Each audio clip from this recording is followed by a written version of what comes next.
Picnic তো যেতে মন করছে বাবু, কিন্তু পয়সাই নেই রে, কি করে যাবো বন্য?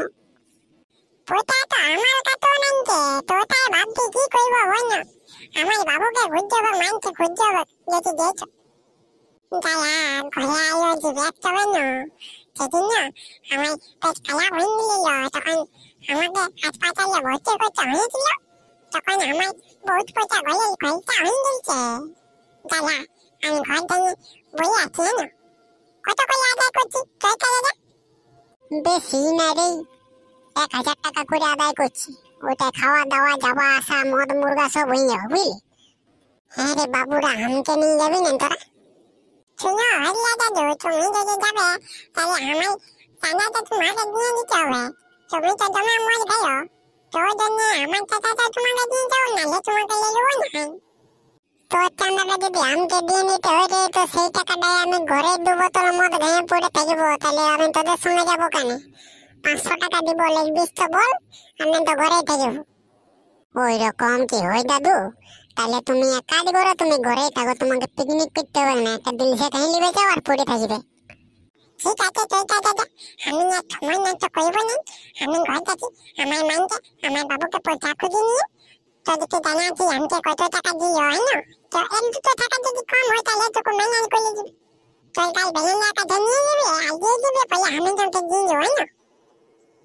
আমার শালা নিজের পয়সা নাই, যে কোথায় জোগাড় করবো সেটা ভাবছি না। তুমি বলছিস আমার 100-200 টাকা দিয়ে নিবি, ওই রকম হবে না। 1000 টাকা যদি জোগাড় হবে তো যাবি, আর নেই তো কিছু জোর ধার দিয়ে পিকনিক করে ঘর আসবো। দেখা যায় আমি ঘর থেকে ছুটি আনি পয়সা দিবেন না, জমা টানতে হবে মালি বলছি। মাম বাবু কোথায় আছিস গো, টুকু আয় না গো।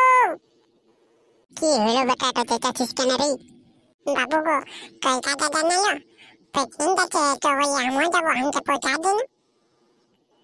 শোনো গো, যাও 100 টাকা বার করে আমাদের হুড়কাকে দিয়ে দাও, ও পিকনিক করতে যাবে। ছোট ছেলে বটে, ও আর বেশি পয়সা লাগবে না। টুকু দাঁড়া বেটা, টুকু দাঁড়া, এখনই পয়সাটা এনে দিছি তোকে। 1,000 টাকা লাগবে না, একটু টাকা কি পিকনিক করবো? ছোট ছেলে হোক আর বড় ছেলে হোক, ওদের সবার সমান পয়সা লাগবে। তো আমাকে যদি তোলা 1,000 টাকা না দিই তাহলে আমি জমা টানবো, আমি তো বলে নিয়ে যাবো না। তোরা জলদি করে আমাকে 1,000 টাকা বাই করে দে। চোরে বাবু, হুড়কা জলদি করে চো, পয়সাটা নিয়ে যাই, গাড়ি ভাড়াটাও দিতে হবে কেন আগে থেকে, না তো গাড়ি পাওয়া যাবে না পরে। সরকারি আমার মনে হয় যাওয়া অভ্যেস নাই। আমি তো বলছি 100 টাকা নিয়ে পিকনিক করতে যাই, তো যাবো না। 100 টাকা আমাকে নিয়ে যাবি তো যাবো না, ছোট করে যাবো না। হ্যাঁ রে হুড়কা, 1000 টাকা করে আদায় হয়েছে যে সবার, তো আমি না হয় মানে যাবো, বাকি ছেলেগুলো ভাই নাই মানবে। লিবে কে 1000 টাকা? আর নাই তো বলবে নাই নিয়ে যাবো ওকে। এমনিতে তুই ছোট ছেলে, কান্দে কুন্দে দিবিস। যে চলে আমার বাবু, যে চলে গো, আমি তো বলতে নিয়ে যাবো না, তাহলে আমি তো পয়সা দিবি না নেবো, আমি জমা খাবো, আমি তো পেয়ে যাবো না। জলদি করে দে, আমাকে জলদি করে দে, 1,000 টাকা দিয়ে দে। তোকে ঘরে আমি মাংস কিনে এনে খাওয়ান দেবো বাপ পেট ভরে, তোকে পিকনিক যেতে হবে না রে 1000 টাকা দিয়ে। আমার মাই বাবু আমাকে পয়সা দিতে নাই, আমি পিকনিক যাবো খুব করে। তুমিও ছোট ছেলেটাকে কাঁদাছো, দিয়ে দাও না, 1000 টাকা পয়সাই বটে না। কোথা পাবে গো 1000 টাকা? 1000 টাকায় কত কাজ হবে কি জানো? তুমি কান্দা ছোট ছেলেটাকে 1000 টাকা দিয়ে দিব বলছো, তো তাও বললে কি ছেলেটাকে কান্দাবে তুমি? দিয়ে দাও, যেটা খুঁজছে দিয়ে দাও। আমার মায়ে আমার বাবুয়া আমাকে মায়ের বাতে নাই, আমাকে 1,000 টাকা দিতে খুঁজছে নাই। আমি তো ঘর থেকে চলে যাবো, আমি পালান যাবো। আমি পালাই এখানে আর থাকবো না বাপ, ইয়াতে যা ড্রামা শুরু হয়ে গেছে, আমার দ্বারা লয় এইগুলো সহ্য করা। যে চলে বাবু, সরকারেরও পালান যাবো মনে হয়, আমাকে আর নিয়ে যাবেন না। আমাকে জলদি করে দে, আমাকে জলদি করে 1,000 টাকা দে, কিন্তু আমি পিকনিক যেতে পারবো না। Why why. দেখো গো দেখো, তোমার ছেলে এখনো ওয়াই ওয়াই করছে, দুধ খাওয়া ছেলেগুলো এখনো ওয়াই ওয়াই করছে না, এত বড় ছেলে হয়ে নিয়ে ওয়াই ওয়াই করে কাঁদছে, এগুলা দেখলো ইয়ার? বাবু উঠ রে উঠ, তোর বাপের কাছে পয়সা নিতে হবে না, আমি তোকে পয়সা দেবো, উঠ। আমার মাই বহুত ভালো বটে, আর আমার বাবুটা বহুত হালামি বটে, আমাকে পয়সা দিতে খুঁজে নাই। মানবো তুই আমার ভালো বটে মাই।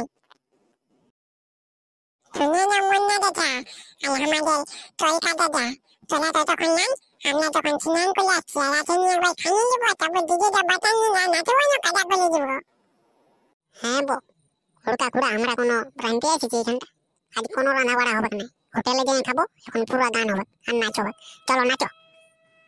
আমার চিলিস রে জীবন, চিলিস প্রাণের ধন, ভালোবাসেছিলি তোকে।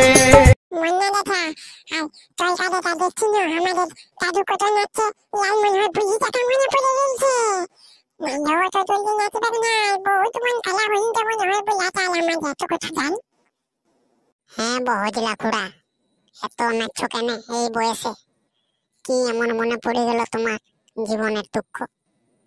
আজ আমার বুড়িটার একটা কথা মনে পড়ে গেল রে। পিকনিক যে নিয়ে গেছিলি ওকে, আর শালা একটা মাতাল দৌড়ে আসে, ওর গালটা চুম্বু খেয়ে দৌড়িয়ে দিয়েছিল। মায়েরে সেদিন থেকে এতদিন তো বুড়াটাকে খুঁজছি, কিন্তু বেটাকে আর পালি না। যেদিনে পাবো ওর দাদুগুলা ভাঙিয়ে দিব মারি আমি। শালা জোয়ান বউটাকে কিস করে দিয়েছিল রে বাপ আমার। কতদিন আগে গল্প করছো দাদু এটা?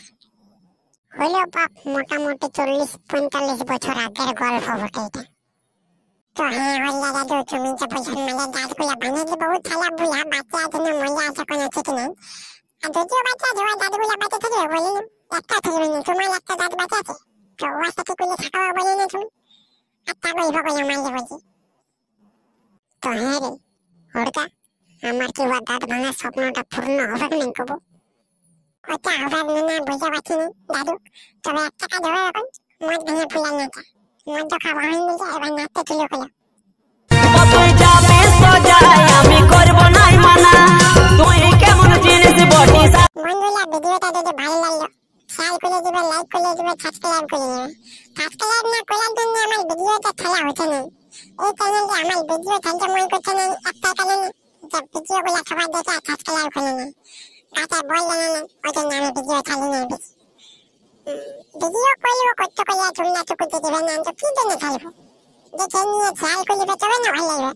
ঠিক আছে চললাম, পরের ভিডিও আবার দেখা হবে, কবে দেখা হবে কোনো ঠিক নেই।